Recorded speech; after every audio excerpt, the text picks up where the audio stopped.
All right, this is going to be a little lesson on how you can understand light speed and traveling at light speed and what the physical boundaries actually are when trying to propel yourself to the speed of light using thrust. Ejecting material out of your ship at a certain speed where you're pushed in the other direction as a reaction to that material leaving the ship. You get like if you fill a balloon with air and you let go of it and the balloon starts to move because the air is now being pushed out. That's the basics of our rocket ship propulsion, and is one of the only means that we really know of that can be used to travel in space as of our current time. But the thing is, there is a physical boundary to every ship in physical existence, basically, that relies on thrust in order to propel itself. And the limitation is that no matter how fast you go, no matter how fast you're traveling, no matter how fast anything is traveling in the universe, light is always arriving and departing at you at the speed of light. And that is the fastest that anything can depart from you. When you shine a flashlight or you shine a laser, the speed of that laser leaving you, that's the fastest anything can ever leave a, a source point, a point of origin for thrust. So if you believe that a ship like this could actually achieve light speed by this, whatever this glowing light is behind them, even if they were able to be pushed in the other direction at the same speed of this light leaving the Millennium Falcon, it still would not be able to reach light speed because you never gain a greater velocity than the speed of a material that you're ejecting to gain propulsion that's leaving your ship. So even if you had light itself as your propulsion, the fastest thing we know of, even if you were able to shoot a beam of light out one end of your rocket to go the other direction, you still would be just slightly less than the speed of light itself because you have mass, you have inertia. It takes a little bit of energy to keep you going or to push you. But if the speed of light is the fastest anything can depart from your ship, then there's no way to go in the other direction any faster than the material that's leaving your ship. Therefore, every sci-fi movie that you've ever seen that shows something like this, where they have a thruster behind the ship that's pushing them supposedly faster than the speed of light, it is not possible. That is science fiction. Every single movie that you've seen that has a thrust that or some kind of ejection material that's going in the opposite direction that they're being pushed, you can never ever get to light speed by this means of propulsion, by material ejection. Because there's only one speed that something can possibly leave from you the fastest, and that's the speed of light.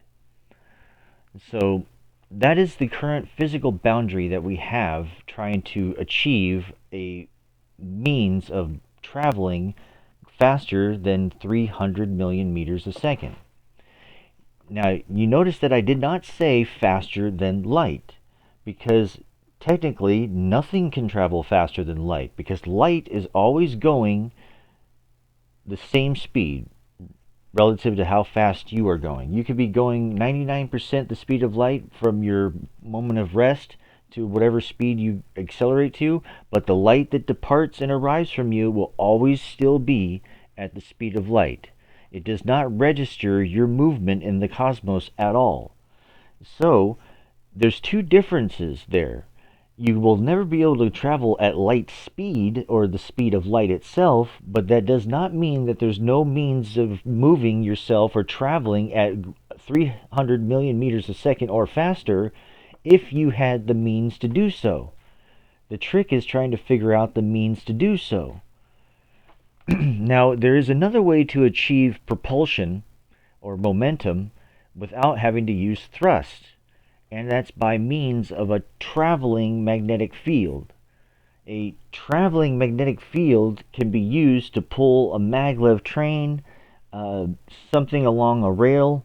You know, those rail trains that are used, those are traveling magnetic fields that are going along the rail line, and the train is being pulled by it. So that's able to go very, very fast. Now, if you could control the speed in which that magnetic field is flowing in that direction, there might be a means of going faster than 300 million meters a second. It all depends on experimentation with that kind of propulsion, with that kind of momentum, acceleration. That if we start exploring other means of propulsion other than ejection material propulsion, we might surprise ourselves and we might find a way to travel faster than 300 million meters a second.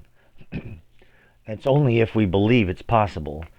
The only reason it's not possible with propulsion, with rocket ship propulsion, is because you cannot shoot material any faster than light speed to be pushed in the other direction any faster than that material leaving.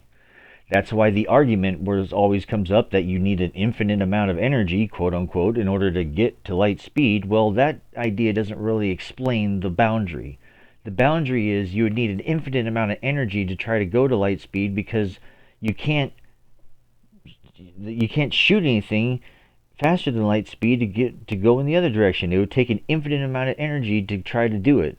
That means it's impossible. But the real physical reason it's impossible is because there's a limitation on how fast something can depart from you. And that speed is light speed, is the speed of light.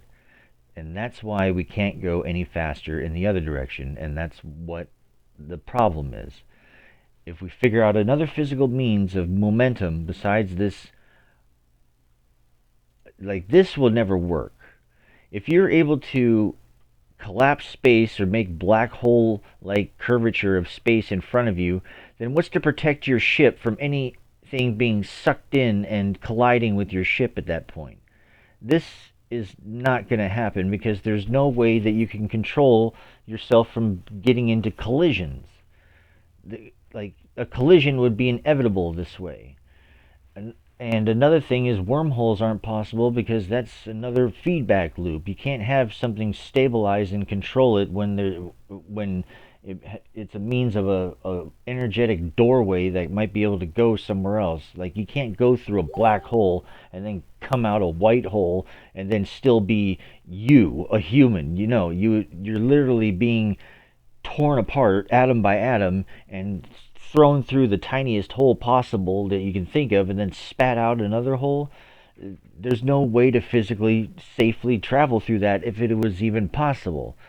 So those kind of ideas are not really practical to me.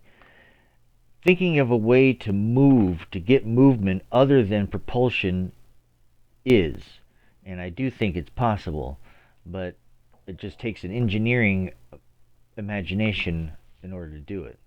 Plus, you got to know the boundaries of physical materials and physics.